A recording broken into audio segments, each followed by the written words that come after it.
Like you, I have been so disgusted and so sad I can hardly breathe. Now is a time for lament, most of all. We're all justified in being exhausted this week. None of this is normal. And yet we've grown so accustomed to our national chaos that we've lost the ability to name our own dire circumstances. America needs help. Our school, hospitals, and churches need help. We all individually need help. We are in deep distress.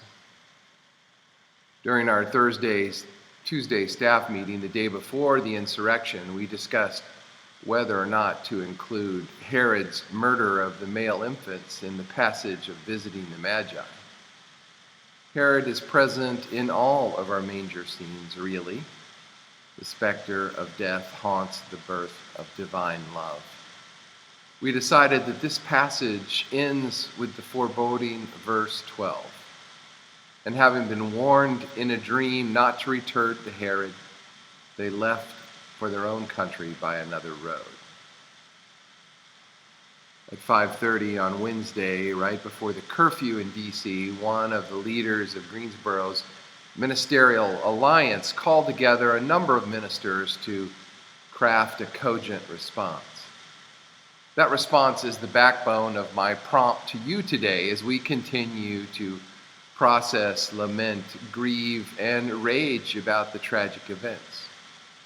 We are here to listen to each other. While an excellent statement came out of this process, there is a subtext. One of the black ministers who had good things to say in the call, he was one of three ministers who confronted me on the first hour that we were in Israel a couple of years ago. He and two other ministers said to me, "We know that you're gay friendly," his words, "and that you advocate for gay rights, and we don't want to hear any of that on this trip." It was literally the first hour that we were off the overnight plane trip, and I was fuzzy from lack of sleep. I was so shocked that these other ministers even knew who I was. I didn't even think to say anything except, "Okay." What I should have said was something like, "So a kiss from you guys is out of the question, right?" Honestly, what did they think that I was going to do or say? If I had my wits about me, I might have quoted Dr. King, "None of us are free until all of us are free." That same thought buzzed my brain during this minister's meeting at the irony of this minister's understandable outrage while his own unwillingness to care about the LGBT community and their injustices from churches. Helping everyone to live into the freedom that is God in Christ gives to us a quest that all of us need to undertake. On Epiphany proper, we witnessed the seditious riot by domestic terrorists on our nation's capital. We at College Park joined countless other U.S. citizens in grief and outrage after Wednesday's attack on democracy at the center of American government. We believe that all of us are created in the image of God. Our understanding of the justice and love of God, which unites us in a common commitment and compassion, flows out from the life of God in Christ. All of us grieve this insurrection for its deep disturbance and fundamental threat to our democracy. We're outraged at the violence that led to the death of at least 5 people, while initiating trauma for so many others, as it reinscribed the fear experienced by so many of the most vulnerable of our nation. However, our anger should not be mistaken for surprise, nor our grief for resignation. This is who we are.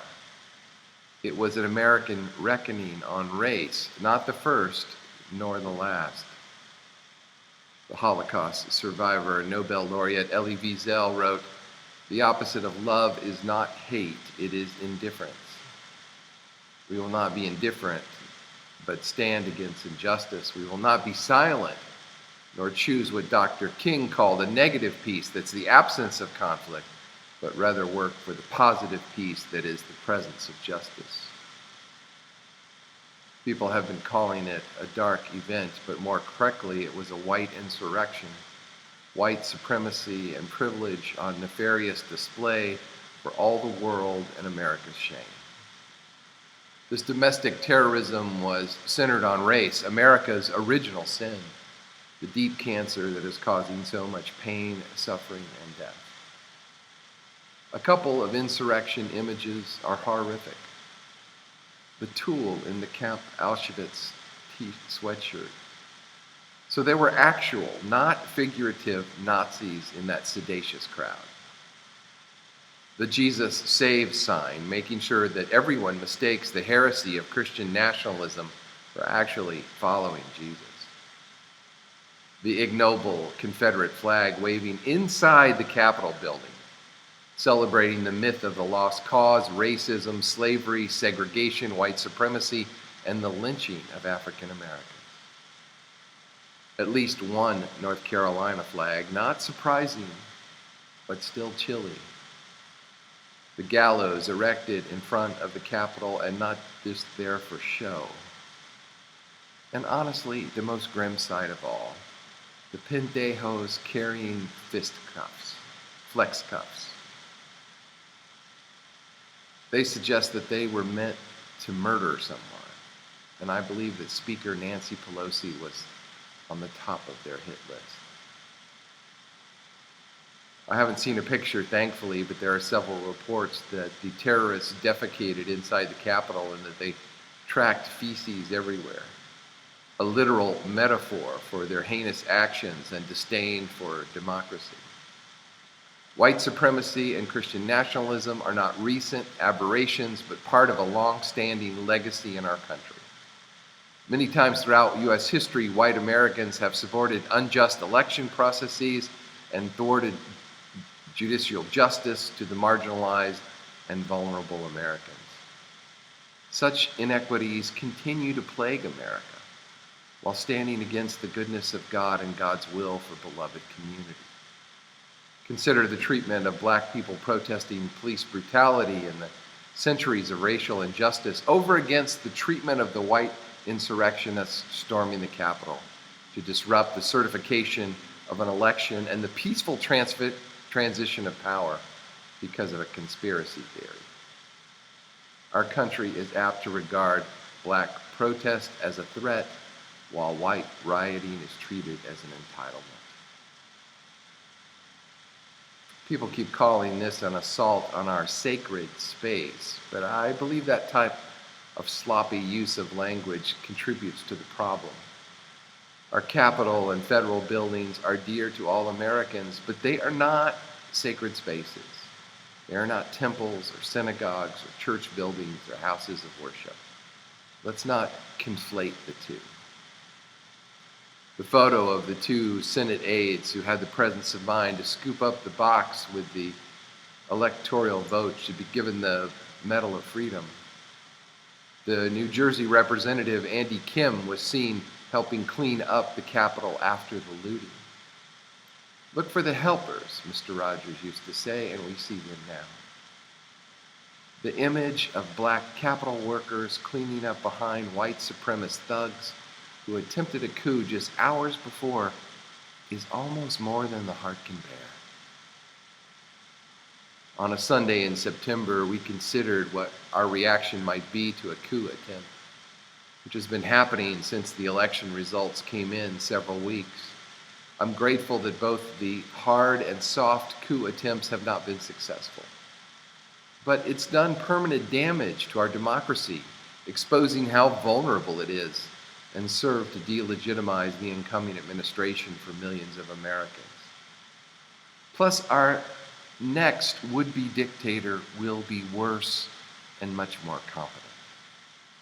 We are lucky that our criminal president was so incompetent. The next up-and-coming American despots will be better at their fascism. Wednesday's insurrection was not the last gasp of American fascism. It was the latest salvo in an escalating war. Given our history as the city where 4 NCA&T university students sat down at a lunch counter in order that others could stand up for justice, we have a particular appreciation for seminal moments such as this.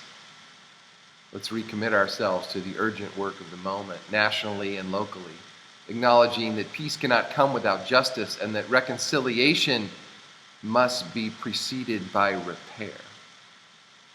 We will strive to embody God's love in our own lives and our communities, and will work with all people of goodwill, welcoming them to join us. May our grief motivate compassionate action and our anger inspire transformative work. These domestic terrorists killed a U.S. Capitol officer, Brian Sicknick, to their everlasting shame. This will not be forgiven. They injured several more police. 5 dead, more than at Benghazi. The irony is that few of the terrorists wore a mask, making it that much easier to identify them. Although the dolt dressed like Van Bear Pig won't be hard to identify in his furry bikini and horns. I mean, really, what was that all about? Of course, there are serious concerns about the security of the Capitol itself. We saw in the images that poured out of the Capitol more than a disturbing breach of security by people who believe Trump's baseless claims of election fraud. We saw white privilege and double standards and questioned whether or not the police response would have been the same had the rioters been black or brown people or their allies. Quote, "No one can tell me that if it had been a group of Black Lives Matter protesters yesterday, that they wouldn't have been treated very differently than the mob that stormed the Capitol," Joe Biden said Thursday. "We all know that's true, and it's unacceptable." Law enforcement officers treated pro-Trump rioters with restraint, even as they broke through barriers, windows, and doors, strolled through the halls of the Capitol, posed in Senate chambers, tearing up and stealing. That was not afforded to peaceful protesters during the protests in Washington, D.C., and elsewhere over the summer following the death of George Floyd in Minneapolis. By contrast, people used pepper spray, tear gas, and rubber bullets against people protesting unprovoked police violence against African Americans near the White House in May.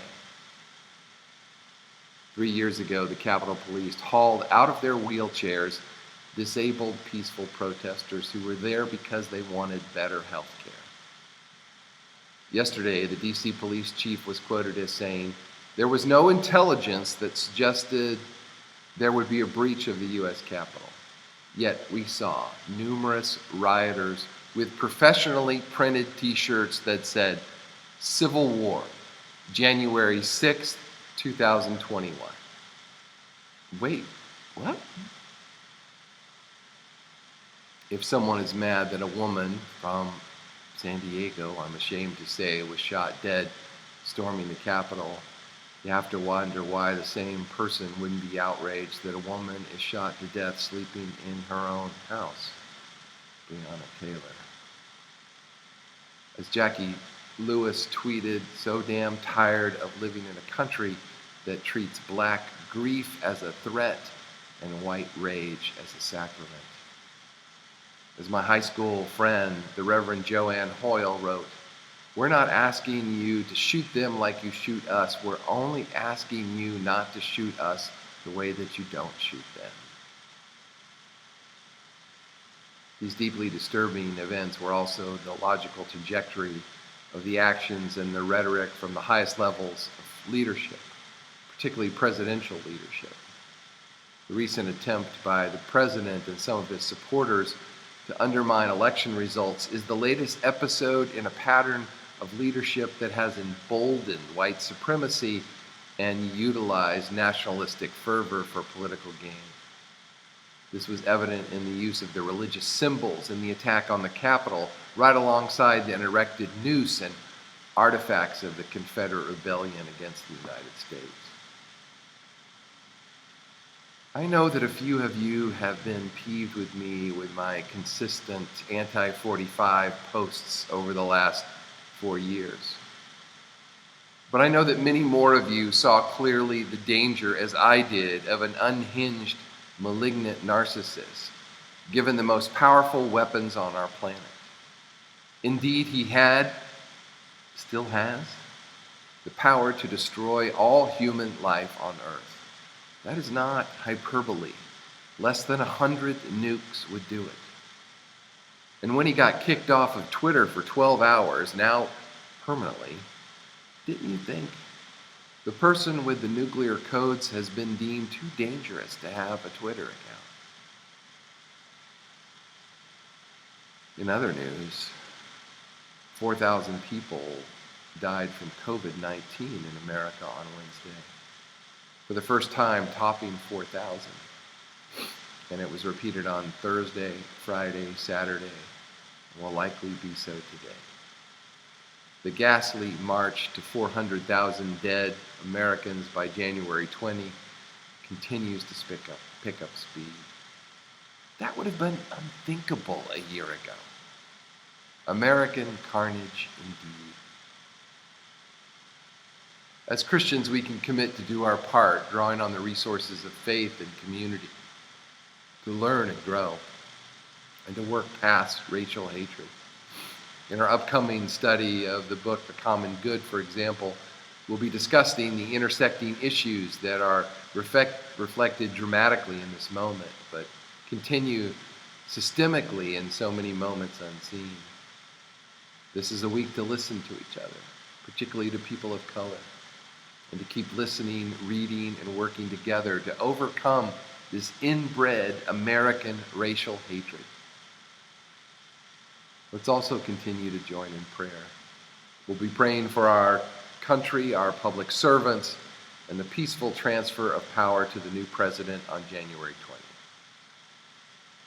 We'll also pray for our community, that the city that we love might live out its own ideals, celebrating diversity, working for the enfranchisement of all of its citizens, encouraging neighborly love, and pursuing more fully the justice and love intended by God. The Magi were warned to go home by another way. We can too. We were warned, not in a dream, but in a nightmare.